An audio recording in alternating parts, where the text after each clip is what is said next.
Jews ने, इन यहूदियों ने हमें धोखा दिया, हमारे पीठ पे खंजर भोंका, इसलिए हम 50 लाख से ज्यादा यहूदियों को हिटलर ने मरवाया इन कैंप्स के अंदर। जय हिंद। आज हम बात करेंगे परमाणु बम यानी एटम बॉम्ब और हाइड्रोजन बॉम्ब के बारे में कि कैसे द्वितीय विश्व युद्ध यानी कि सेकेंड वर्ल्ड वॉर में एटम बॉम्ब को बनाया गया, क्या परिस्थितियां थी, क्या मजबूरियां थी, कौन से वैज्ञानिक थे और कैसे एटम बॉम्ब बना। इसके बाद हाइड्रोजन बॉम्ब कैसे बना, इन दोनों के पीछे क्या विज्ञान है, न्यूक्लियर फिजन, न्यूक्लियर फ्यूजन यानी नाभिकीय विखंडन और नाभिकीय संलयन क्या होता है, कैसे इतनी सारी ऊर्जा निकलती है और किस तरह से हमारा भारत देश एक परमाणु शक्ति बन गया, ये सारी बात जानेंगे आज के वीडियो में। शुरू करते हैं।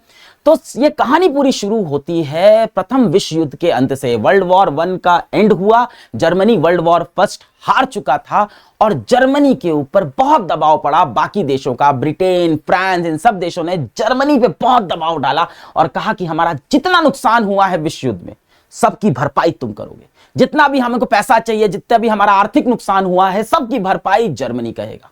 और इसके लिए इनसे साइन भी करा लिया है, एक समझौता हुआ, ट्रीटी ऑफ वर्साइलीज, दबा दिया एकदम कि चल पेपर पे साइन कर, तू तो हार गया है, साइन कर और सारा पैसा चुका हमारे नुकसान का। जर्मनी एकदम दब गया। इनसे कहा गया कि अब तुम कोई सेना नहीं रखोगे, कोई लड़ाई नहीं लड़ोगे, अब तुम सिर्फ पैसा चुकाओ। अब जर्मनी ये पैसा कहां से लाएगा भाई, कोई भी देश पैसा कहां से लाता है, उसकी जनता से। तो क्या हुआ, जर्मनी के अंदर महंगाई बढ़ गई, हर चीज का प्राइस बढ़ा दिया, जनता की जेब से पैसा निकालने लगे, जर्मनी के अंदर एकदम गरीबी आ गई, देश की एकदम हालत खराब हो गई, भुखमरी मच गई। ऐसे में जर्मनी देश की उम्मीद बने एक बहुत ही प्रतिभाशाली इंसान एडोल्फ हिटलर, भयानक भाषण देने वाला इंसान जो एक बार माइक पे खड़ा हो जाए तो सबको संबोधित कर ले। उसने बोला कि मैं जर्मनी को वापस सर्वश्रेष्ठ शक्ति बनाऊंगा, विश्व में सबसे शक्तिशाली बनाऊंगा जर्मनी को, जर्मनी का राज होगा। मीडिया को भी खरीद लिया पैसा देके, भड़काऊ भाषण देने लगे। देखो मैंने प्रतिभाशाली क्यों बोला, क्योंकि टैलेंट तो था इनके अंदर लोगों को संबोधित करने का। इसके साथ साथ 1933 में हिटलर के पास जर्मनी की सत्ता भी आ गई, ये रूलर बन गए, लीडर बन गए जर्मनी के।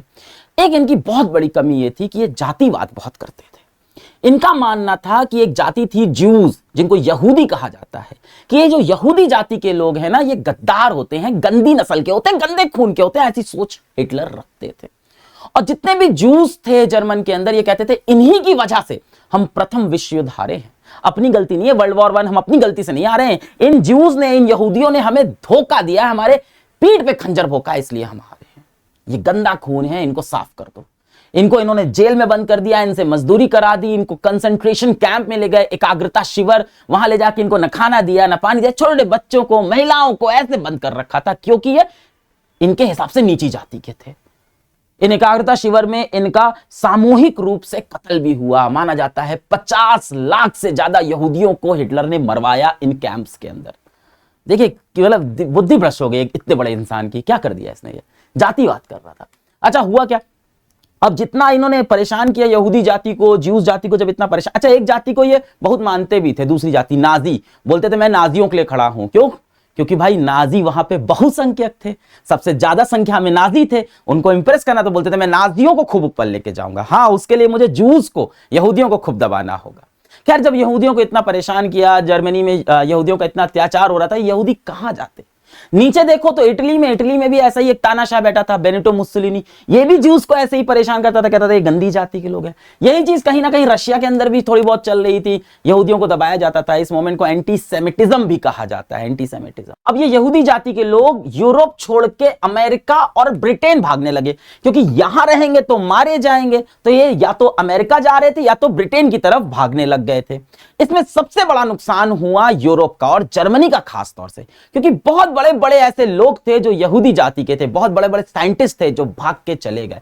विश्व के एक बहुत ही बड़े साइंटिस्ट एल्बर्ट आइंस्टीन भी ज्यू थे, एक यहूदी थे, जर्मनी के पास होते ये भाग के अमेरिका चले गए। नील बोहर क्वांटम फिजिक्स का एक बहुत बड़ा साइंटिस्ट, बहुत बड़ा वैज्ञानिक, जर्मनी से भाग के डेनमार्क गया, डेनमार्क से फिर ब्रिटेन, फिर यूनाइटेड स्टेट।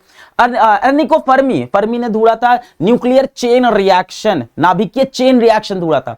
लीज मित्नर वो थी जिन्होंने ओटो हाहन के साथ न्यूक्लियर फिजन यानी नाभिकीय विखंडन की खोज की थी। ये सारे लोग अगर यूरोप या जर्मनी में होते ना तो एटम बॉम्ब ये बनाए होते, अमेरिका नहीं बनाया होता। यही बुद्धि भ्रष्ट हो गई हिटलर की।